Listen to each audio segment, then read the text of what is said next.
أعوذ بالله من الشيطان الرجيم بسم الله الرحمن الرحيم والصلاة والسلام على سيدنا ونبينا وحبيب قلوبنا أبي القاسم المصطفى محمد وعلى آل بيته الطيبين الطاهرين. الحمد لله رب العالمين. الحمد لله الذي جعلنا من المتمسكين بولاية سيدي ومولاي علي بن أبي طالب، والحمد لله الذي هدانا لهذا وما كنا لنهتدي لولا أن هدانا الله. بسم الله الرحمن الرحيم. رب اشرح لي صدري ويسر لي أمري واحلل عقدة من لساني يفقهوا قولي. In the name of God, the most beneficent, the most merciful, we ask Allah subhanahu wa ta'ala to send His greatest peace and blessings upon Muhammad wa ali Muhammad. We praise Allah subhanahu wa ta'ala for all the blessings He has given us, and the greatest blessing being that He allowed us to be of the ones who remain steadfast, dedicated and loyal on the path of our master after the Prophet, the commander of the faithful, the prince of the believers, the protector of the Prophet and his message, Imam Ali ibn Abi Talib alayhi salam. We praise Allah subhanahu wa ta'ala for this blessing and every blessing, for without Allah we would have nothing. Assalamu alaikum, my dear respected brothers and sisters, wa rahmatullahi wa barakatuh. Dear brothers and sisters, Assalamu alaikum wa rahmatullahi wa barakatuh.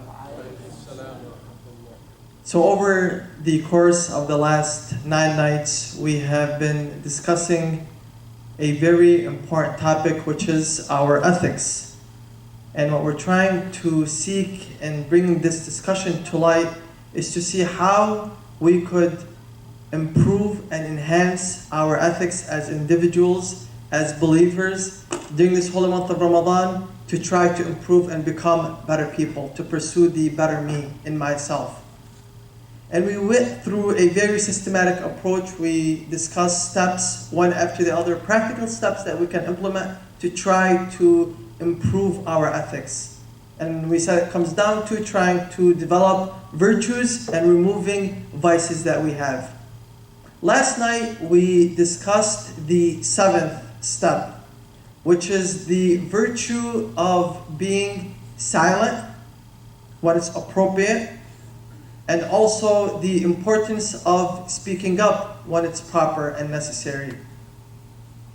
Now tonight, inshallah, we will discuss the 8th step, and tomorrow we will conclude with the 9th step, inshallah. The 8th step tonight comes down to 2 things. Knowing ourselves so that we can know God. Now, that might sound pretty simple. I mean, if I know myself, I know who I am as an individual, right? I know my name, I know my age, I know my background, my family, my profession, my studies, right? I know myself, thus I should know my Lord, I should know God. But it's not necessarily that simple. So inshallah tonight, what we're going to do is we're going to take some practical steps in looking at what our scholars say in this 8th step of knowing yourself so that you can know Allah subhanahu wa ta'ala. How does that develop? How does that work? And we've noticed something in all of these nights. One of the key things here in that attainment or that pursuit of a better me has that contemplation, that reflection, that conscious active thinking and looking over what we're doing, why we're doing it, and how we do it.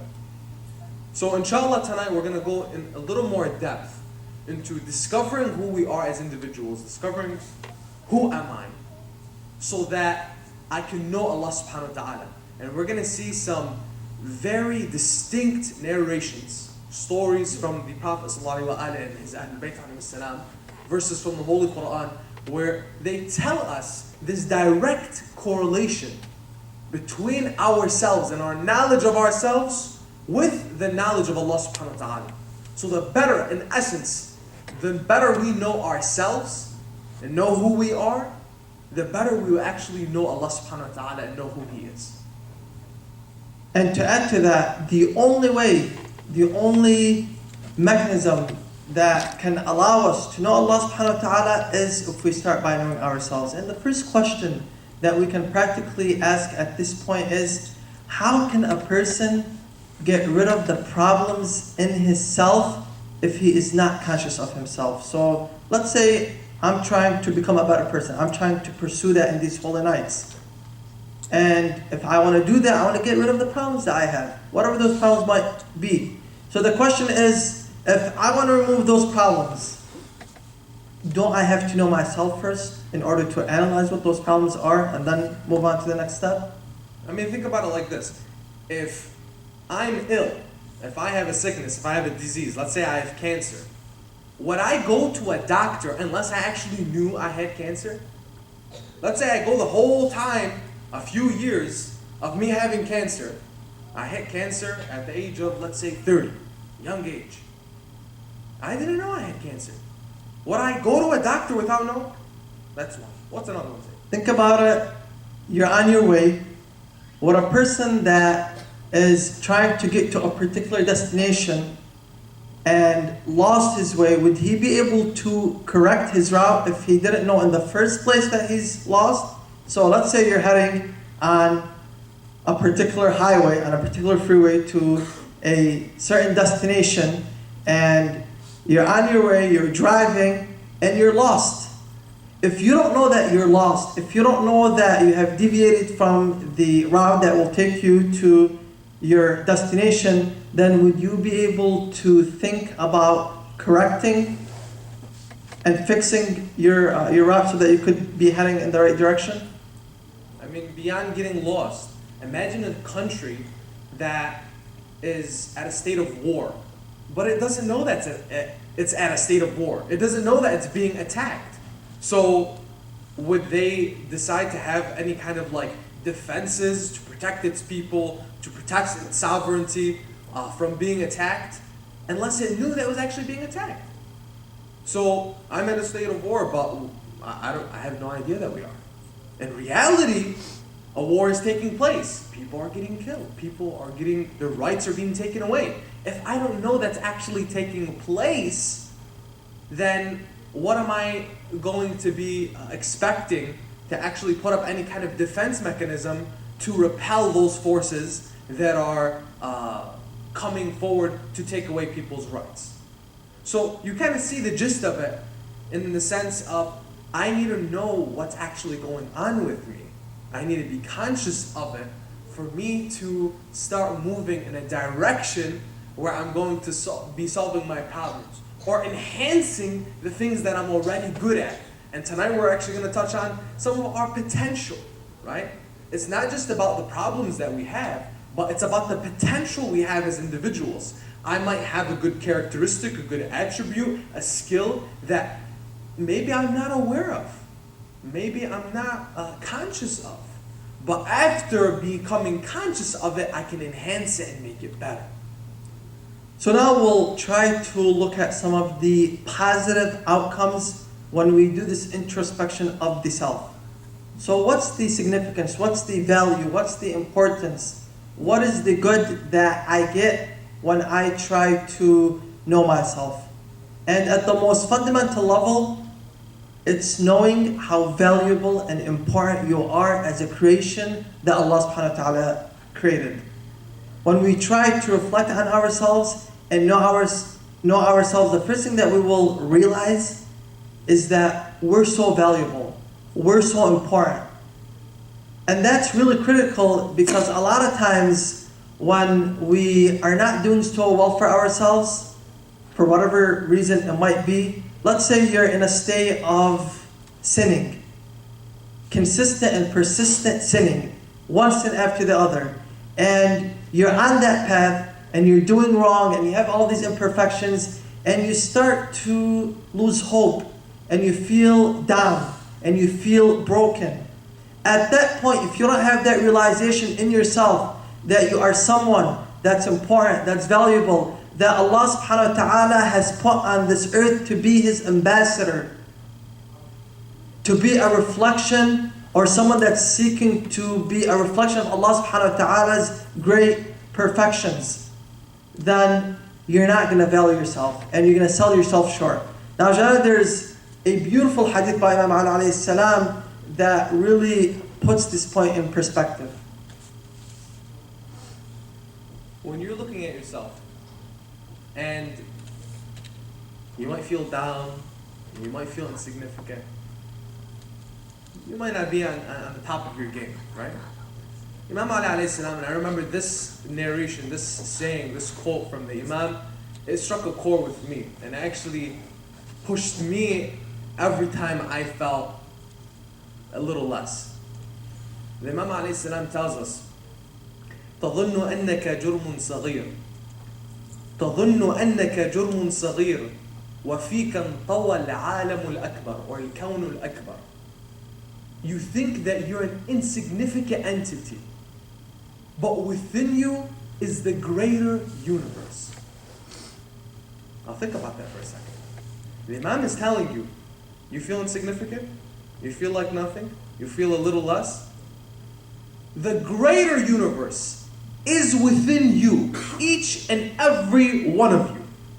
The greater universe. How's that for motivation? How's that for inspiration? You can do anything you want. You can do anything you can set your mind to. If you will it, it can happen. If you want to be it, it can happen. Don't lose hope in yourself. Don't let yourself go.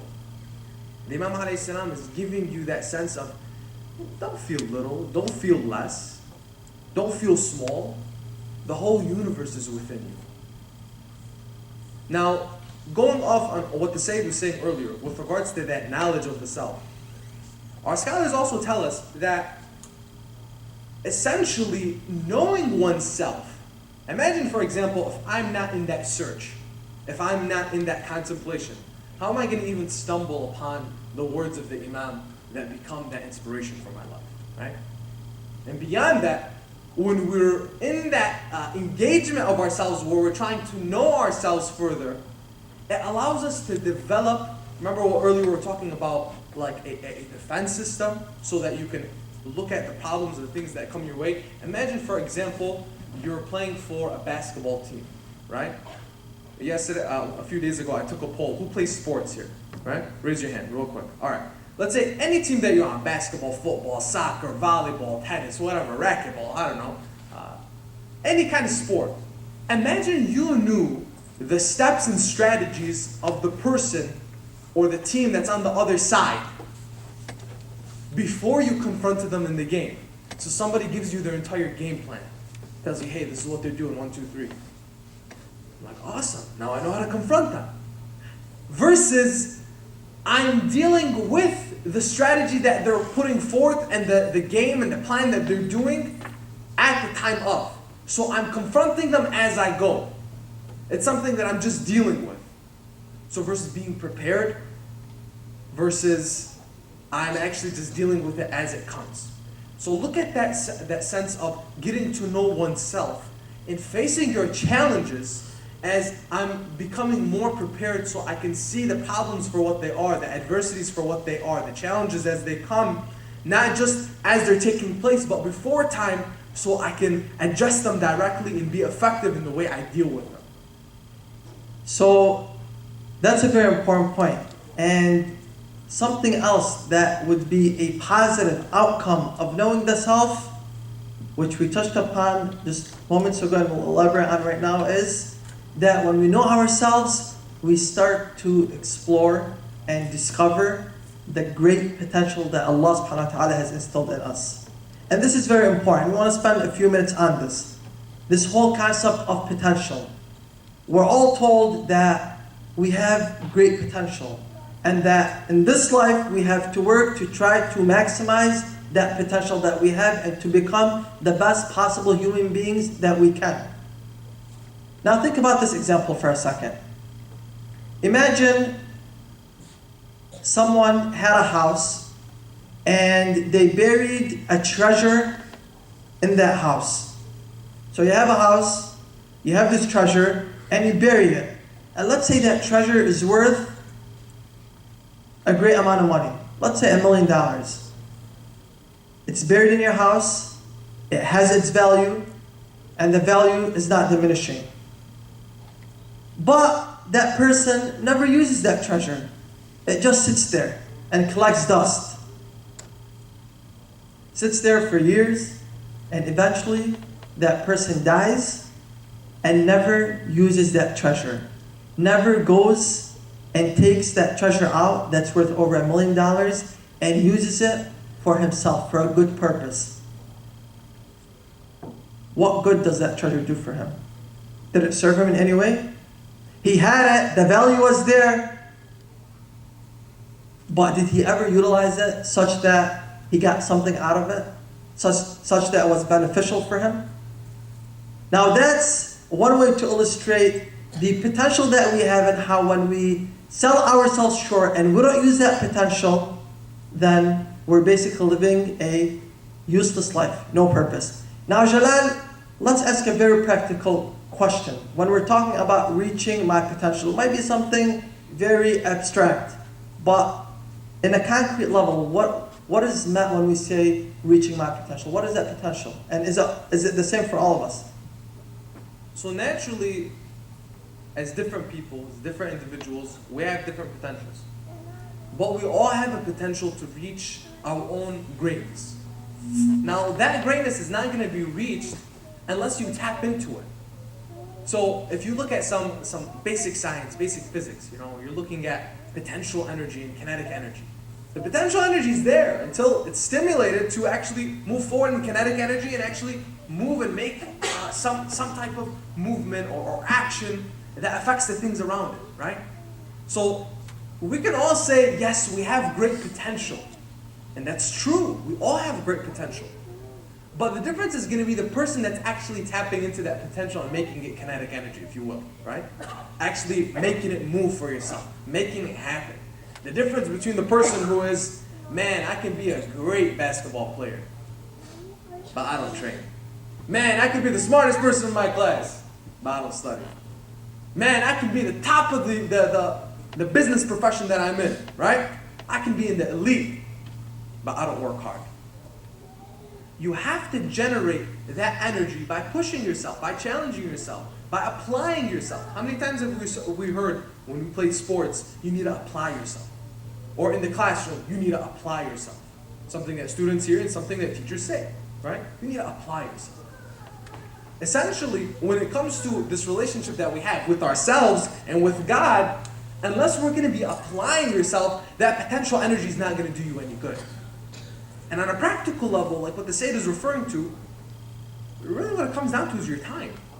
How are you spending your time? And we've alluded to this in previous nights, but how are we spending our time? And when we face challenges, do we just give up? When we face temptations, do we just cave in? Or do we use our intellect? Do we use our mind? Do we apply ourselves constantly? And it's hard, it's tough, it's not easy. It's not something that you just say and it happens. But it's developing that first. Before you develop a behavior, before you develop a habit, you need to develop a mindset. So before I develop the habit of, let's say, in the state of training, and we're going to go to the physical stuff because I think it hits core, right? It's something that you can see in front of you. If I want to become physically fit, I develop a habit of going to the gym every day. But before I develop the habit of going to the gym every day, let's say at 6 p.m. or 7 p.m. and work out for an hour and a half, and then go home, take a shower, and then rest for a little bit. Before I do that, I have to actually develop a mindset in understanding how important it is for me to work out. You're not going to go to anybody that's going to work out at a gym and be like, hey, why are you doing this? I don't know. Why are you training? Why are you working out? Why are you lifting? Why are you running? Oh, I don't know. I just got here and I just looked around and seen everybody else doing it, so I just did it. No, they know why they're doing it, right? In that same way, imagine with ourselves, we're just going about life and I don't know, I'm just doing it. With Allah subhanahu wa ta'ala, why are you praying? Why are you asking God for these things? Right? Why are you sinning? Why are you not sinning? Why are you doing the things that you do? I don't know. The first and most important thing is developing that mindset so that you can start tapping into that potential, develop those behaviors, develop those habits, and then be actually taking that potential energy, if you will, into making it kinetic energy and actually working for you. Jalal just gave us a very simple physics lesson. Sallallahu ala Muhammad wa ali Muhammad. So when me and Jalal were preparing and talking about this concept, we said we'll summarize this whole idea and notion of working for your potential, reaching your potential into three things. First, to believe that you have that potential. And this is very important, especially in our community. A lot of times with some of our younger kids, we don't instill in them the confidence that they can grow up to become vibrant, successful people that can do well for themselves as individuals, do well for their families, and contribute to the greater community. And this is something that if we don't do as parents, then we're the first to be blamed for this whole idea of not encouraging people to reach their potential and falling short.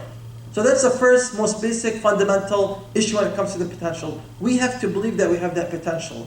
And all of us should. And Allah subhanahu wa ta'ala tells us that He has created us so that we could become the best people that we can. And unless we have that firm belief, unless we instill that in our kids, then we can't even go to the next step, which is to do what? To discover that potential. And on a very practical level, when we're, especially in high school, that age, 16, 17, 18, it's very important that instead of just wasting our time on Facebook and Instagram, looking at pictures, uploading pictures, just watching TV, to spend some time to really see what is it that I'm good at? What are my skills? What are my passions? What are the options that I have before me as I get older to establish a career? The other day I had a conversation with my brother and I told him, he's 16, so I was asking him and telling him, you know, what are you up to? What are you doing? You're off right now, so you have a lot of time. So he mentioned a few things. You know, he's working out, Shahr Ramadan, watching some soccer. So I gave him a simple advice. I told him, if you have some time, maybe something that you could do at this stage to really try to prepare yourself for your next stage in life is to look at the different careers that are out there. Instead of not having an idea of what you want to do, and you start college, and you waste 2, 3, 4, 5 years just trying to see what is the best education for you and what you want to be in the future, do it right now. Discover what you want to do. It might take time, it's a trial and error, but spend some time, put some effort. Maybe you'll discover something right now, make up your mind, and once you graduate and you're in college, you'll jump on it and do well and exceed and go above and beyond. So that's something also to keep in mind. So believing in the potential, discovering that potential, and that requires time, effort, and affirmative action in order to do that. And then once we have that, once we know what our potential is and what we want to do in our life, to try to pursue it. And when we're pursuing it with the right intention, considering everything else that we talked about previously, then we have to also have a firm belief that Allah subhanahu wa ta'ala is going to help us. Sallallahu ala Muhammad wa ali Muhammad. So Jalal, anything else on the idea of potential? Zayd really hit it into those 3 steps. Believing in yourself, believing in the thing that you want to do, discovering it and pursuing it. If you take those 3 steps, and also attribute with those 3 steps another 3 elements as well. Value, belief, and commitment. If you value something, you're going to commit to that thing. And if you commit to that, right? If you value something, you're going to believe in it. And if you believe in it, you're going to commit to it. Right? So imagine with our own selves. Do we value ourselves? First and foremost, before you value anything, do you value yourself? Have we asked ourselves that question? Do I have self-value? When I look at myself, how do I attribute value to me as an individual, as a person? If I value myself, right? I respect myself, I have dignity for myself, and I feel that I have importance, not in comparison to other people, but for myself and the way I look at everything around me, right? So the time I spend, the people I spend it with, it's not that, oh, I value myself more than I value Sayyid Abathar here. It's, I value myself, so my conduct is going to change based on that value. For example, if you value yourself and your time is part of yourself, right? Probably one of the most important things. If I value myself and I value my time, I'm not just gonna spend it away at anything. I'm at home, I'm bored, I have nothing to do, let me just turn on the TV and see what happens. Is that self-value? I value myself, so I'm just gonna sit on the couch, put a nice big bowl of popcorn with some chips on the side, some soda, some candy bars, and man, that's sweetness right there. Is that value when you're deteriorating your health? And I mean, I know I have to work on it, right? I'm not at the top of that. And we all have things where we need to work on, but really it's, how am I gonna realize that value if I'm not thinking about it? So if I value myself, I'm gonna believe in myself and my capabilities. If I believe in myself and my capabilities based on that value, I'm gonna commit to making sure that I attain the potential that we're talking about. And yes, we use that physics lesson and make it into kinetic energy and make it happen for me. Right? So in that belief in that discovering and that pursuit, also attached to that, the value of the self, believing in the self, and committing to the self. And in essence, with all of these things, where we're trying to know ourselves so that we know what our potential is, so that we know what our desires is, so that we're able to confront them, so that we know our value and importance. With all of that, in essence, what we're doing is we're heading towards Allah subhanahu wa ta'ala. That we're knowing ourselves so that we can know Allah subhanahu wa ta'ala and be able to establish that connection and relationship that we are desperately in need for. Allah subhanahu wa ta'ala has a beautiful verse in the Quran. Truly one of the most powerful verses in the whole Quran, where He says, وَلَا تَكُونُوا كَالَّذِينَ نَسُوا اللَّهَ فَأَنْسَاهُمْ أَنفُسَهُمْ أُولَٰئِكَ هُمُ الْفَاسِقُونَ. Beautiful verse where Allah subhanahu wa ta'ala says, do not be like those who forgot themselves so that Allah makes them forget their own souls. Look at that. Look at that cause and effect. Where Allah subhanahu wa ta'ala is telling us, don't be like the ones that forget themselves, that become heedless, that become unaware of what's around them, that become so consumed in life and in the material life that they forget what truly has value, what truly matters, what truly will lead them to the ultimate destination that we're all seeking. That when we do that, when we are in that state of heedlessness, that Allah subhanahu wa ta'ala makes us forget ourselves. Now, Jalal, when we think about this verse, how does Allah subhanahu wa ta'ala make us forget our souls when we forget ourselves? So look at that verse, right? Think about it again. That step of going towards forgetting oneself, Allah subhanahu wa ta'ala starts the verse out by saying, those who forget Allah subhanahu wa ta'ala. If you forget Allah subhanahu wa ta'ala, He's gonna also make you forget yourself, right? And it's not where Allah subhanahu wa ta'ala is basically telling you, hey, you forget me, I'm gonna do something bad to you, make you forget yourself, and let you lose your way. No, it's a cause and effect. If you are not thinking of Allah subhanahu wa ta'ala, you're not thinking about this greater universe, you're not thinking about the way things work, and you're just being heedless and just, whatever goes, it's okay. It's not a problem. You're not thinking consciously about the things that we're doing. Allah subhanahu wa ta'ala tells you, fine. Naturally, you forget Him, you forget yourself. Simple equation. Connecting us back to the idea that in knowing ourselves, we automatically know Allah subhanahu wa ta'ala, right? So, looking further, after that Quranic verse, we look at a hadith by Imam Ali alayhi salam where he tells us, success, the one who succeeds, is the one who knows himself. That person, the one who knows himself, has achieved the greatest victory. Now look at that emphasis there. Has achieved the greatest victory in knowing oneself. The smallest thing, you might think, well, I think I already do it. I think I already contemplate. I think I already reflect. I think I kind of know myself and I'm still working on it. Good, very good. Attribute more value to yourself and spend more time with it and you'll really get to that victory. Now say, give me another hadith from Imam Ali alayhi salam. We actually have a lot of hadith and we're running out of time, so we won't go through all of them, but some of them are very important to highlight.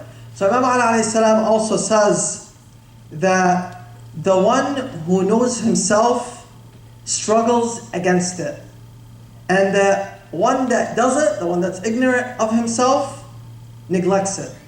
Very simple hadith. Imam is telling us here that when you know yourself, when you know the good that you have, the virtues that you have, and on the other side of the token, the bad, the negative habits and attributes that you might have, then you will struggle against it. Why? Because you will try to fix your state, improve your situation, become a better person. Only when you're aware of that. But when you don't, when you neglect yourself, when you're ignorant of yourself, you're going to neglect it. You're going to become careless, carefree.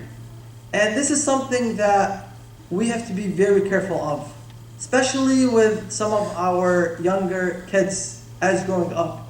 Because nowadays we realize that with a lot of them, if we don't really instill the values that Jalal alluded to earlier, then they become very superficial.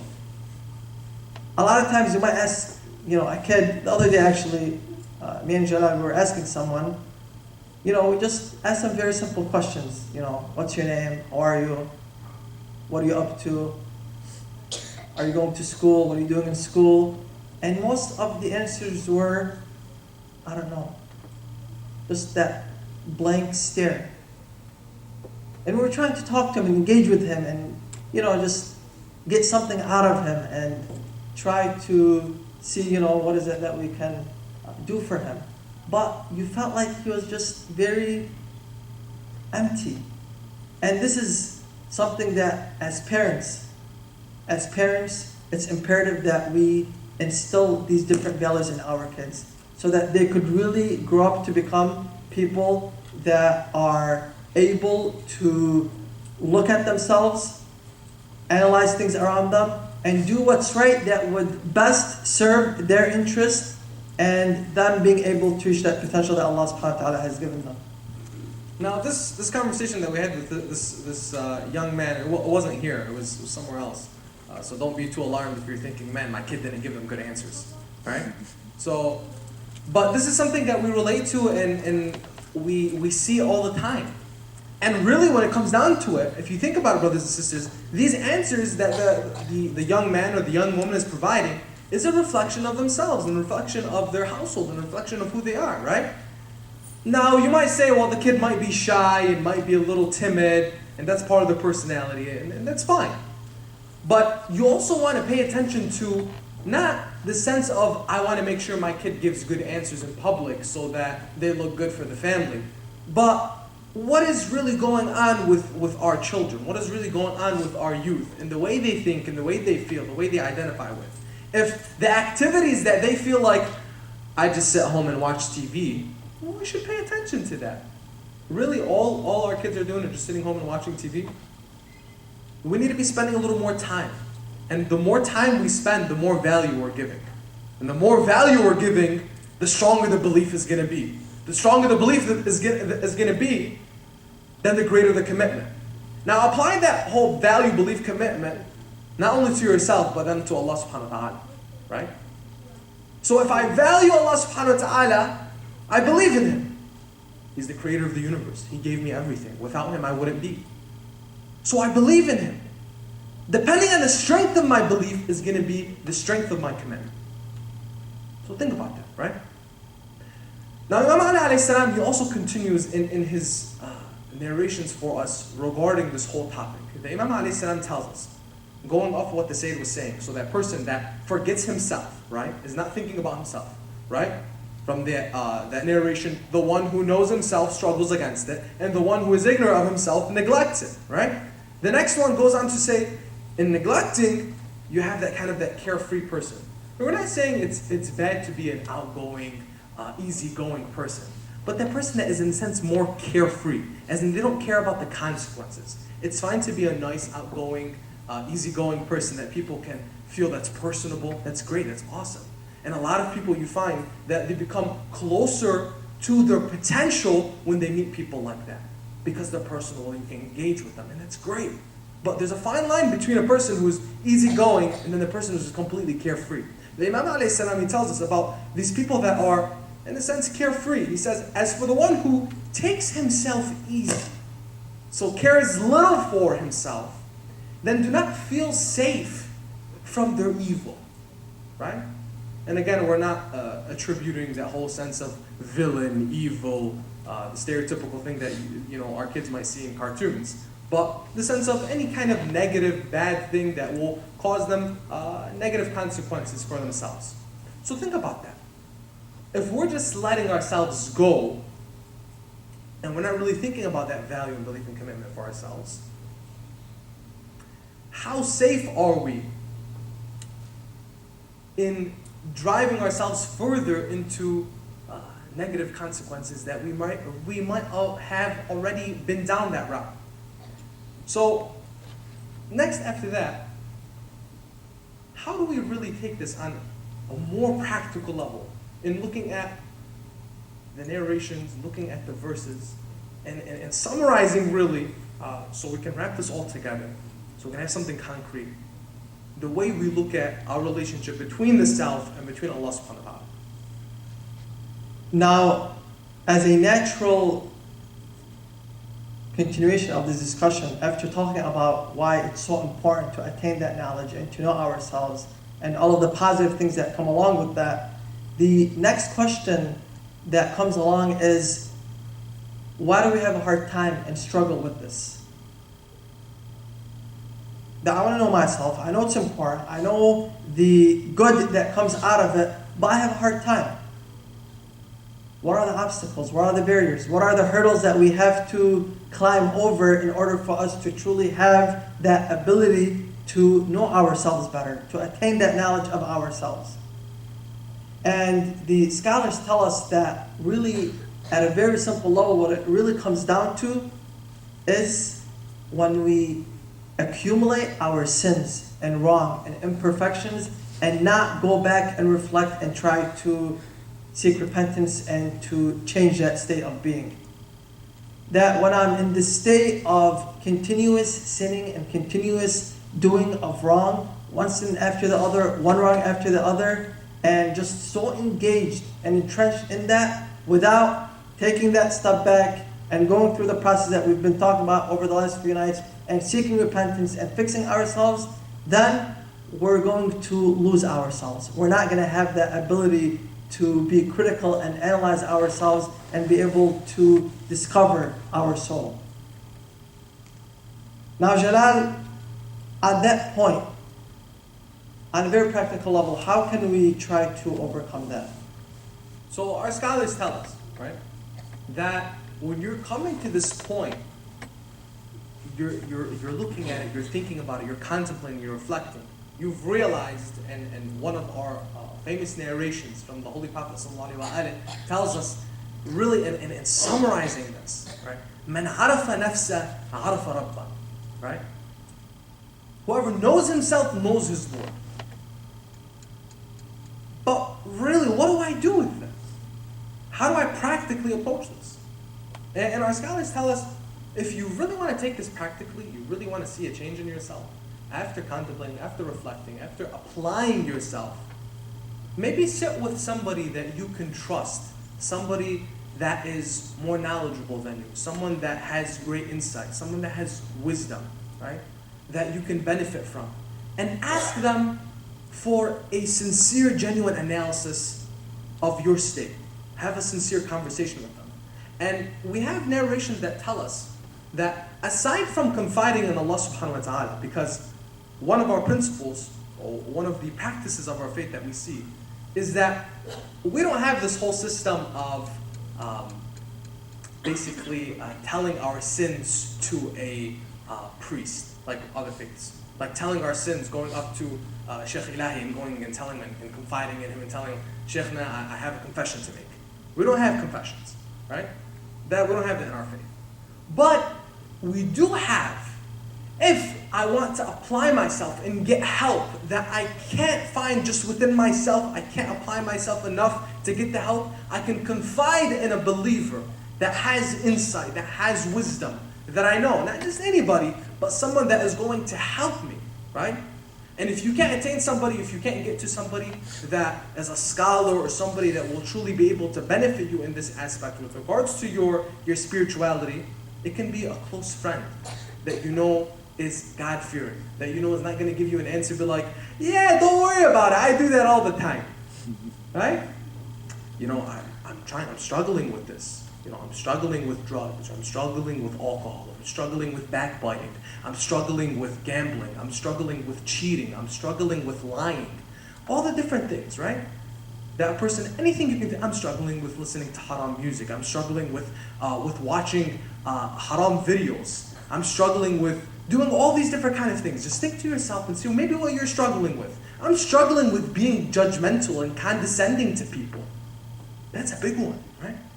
Think to yourself, how do I apply? You might be able to confide in a brother or a sister that is a believer, that is someone who is God-fearing, that can give you that insight. And the Imams alayhim salam, they give us this ability where it's not just, okay, it's either black or white. You're going and you're doing a confession, or you can't talk to anybody. Not necessarily explaining yourself to people, but just trying to seek help. And when we're looking at friends, say, I believe there's one of the things that our scholars say regarding this sense of confiding in people and then getting something in response as friends, as people that you trust and you can take from them. What's that relationship there? What do our scholars say about those people? And we'll conclude with this point. Our scholars give us advice and tell us to try to pursue a relationship of being mentored by someone that at times can be older, more knowledgeable, wiser, has insight about this life, has experience that he can share. And when we do that, then instead of just doing it by ourselves and falling and doing the same mistakes that maybe other people in the past have done and learned from and can come now and share their experiences so that we don't do the same things that they ended up doing, then we're basically selling ourselves short. So that relationship, the relationship of the mentor and mentee, if you're someone that can find someone, whether it could be a brother or sister, it could be a family member, it could be a parent, it could be a friend, it could be someone that you met and talked to and established a relationship of trust at the mosque. Someone that you could talk to, someone that you know will listen, someone that you trust cares for you. And that's also very key here. That really what you're getting out of that relationship and the reason why that person is helping you is because he truly just genuinely cares for you. As simple as that. There's nothing else in return that's being offered and taken. So that relationship is also important, because what that allows you to do is it gives you the opportunity to have someone that cares for you, to look at you, to assess you, and to give you constructive feedback that will help you to improve yourself. It's not someone that's after you to judge you, to put you down, to point all the flaws that you have, but no, it's someone that wants you to become better. So whatever he sees that you might have that hinders that, he'll tell you in a very respectful way, very kind way, and then at that point, you have that knowledge, it's what you do with it to fix yourself. And those scholars that the Sayyid is referring to and taking that approach, you know what they say? They say that, may Allah subhanahu wa ta'ala have mercy on the individual that gifts me by telling me what my flaws are. Now imagine that they're saying, may Allah have mercy upon the person that gifts me by telling me what my flaws are. Not getting defensive and saying, how dare you come and tell me that I have these flaws. No, of course there has to be some closeness between the two individuals, so يعني الواحد بياخد وبيعطي, you can give and take in that sense. But imagine that benefit that you would have by someone telling you in a sincere way, in a genuine way, hey, you need to look out for these things, and developing that relationship that Sayyid's talking about. We'll end with this quick narration, and whenever I actually see narrations that come from Prophet Isa alayhi salam, they always have a significant inspiration to them, and a very beautiful wisdom behind them. This narration is said about Prophet Isa, Prophet Jesus alayhi salam. He says that somebody came up to him, right? This narration says someone came up to Prophet Jesus and asked him, he said, who disciplined you, right? Man addabak? Who disciplined you? فقال ما أدبني أحد رأيت جهل الجاهل فجانبته. Nobody disciplined me. I saw the ignorance, right? I saw the ignorance of the ignorant one, so I stayed away from it. So beyond looking at yourself, developing that relationship, that mentor-mentee relationship as well, so you can better yourself with the current things that you face, look at around you. Don't be judgmental, don't be condescending, but look around you and see the things that people do. If you don't like things that people do, don't do it. If you see around you and you see this world and there's different things that are taking place, make sure that you implement in yourself, that you don't practice those things that you see around you that are practiced by people that are in ignorance, that are not enlightened, that are not on that path towards Allah subhanahu wa ta'ala. So we'll conclude with a few verses of Dua Abi Hamza al-Thumali, and in this what we're trying to do is self-reflect, because it's truly a reality check for all of us. Sallallahu ala Muhammad wa ali Muhammad.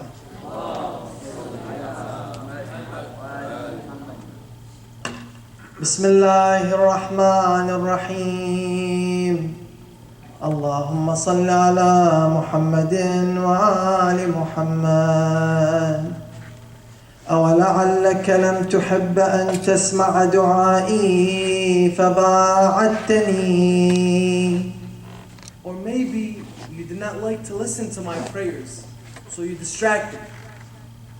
أولعلك بجرمي وجريرتي كافيتني. Oh Allah, maybe you equated me with my crime and my sin. أولعلك بقلتي حيائي منك جازيتني. Or maybe it was because of my lack of shyness and bashfulness from you that you punished me. فإن عفوت يا ربي فطالما عفوت عن المذنبين قبلي. So if you forgive, O my Lord, just like you've forgiven the many sinners before me. لأن كرمك أي ربي يجل عن مكافاة المقصرين. Because I know, O Lord, that your generosity is higher than punishing those that transgress. وأنا عائد بفضلك هارب منك إليك. And I'm seeking refuge with your bountifulness, and I'm escaping, running away from you, only to go back to you. متنجز ما وعدت من الصفح عمن أحسن بك ظنا. And anticipating your promise to pardon those who possess good convictions about you. إلهي أنت أوسع فضلا. Oh my Lord, you are more vast in bountifulness. وأعظم حلما من أن تقايسني بعملي. And greater in patience than to judge me according to my deed. أو أن تستزلني بخطيئتي. Or to stumble me with my own sin. وما أنا يا سيدي وما خطري. And who am I? Who am I, my master, and what is my danger? هبني بفضلك سيدي. Award me your benevolence, O my master. وتصدق علي بعفوك وجللني بسترك. And render me your pardon and cover me with the protection of my own secrets. واعف عن توبيخي بكرمي وجهك. And pardon me from your punishment with your benevolent face. سيدي أنا الصغير الذي ربيته. O Master, I am the young one. I am the young one whom you raised. وأنا الجاهل الذي علمته. And I am the ignorant whom you educated. وأنا الضال الذي هديته. And I am the misled whom you guided. صلوا على محمد وآل محمد. We will conclude by remembering our beloved Imam, Al-Imam Al-Hujjah alayhi salam, who inshaAllah through his prayers and blessings we can continue to advance on our journey in these holy nights. Bismillahir Rahmanir Rahim. Allahumma salli ala Muhammadin wa ali Muhammad.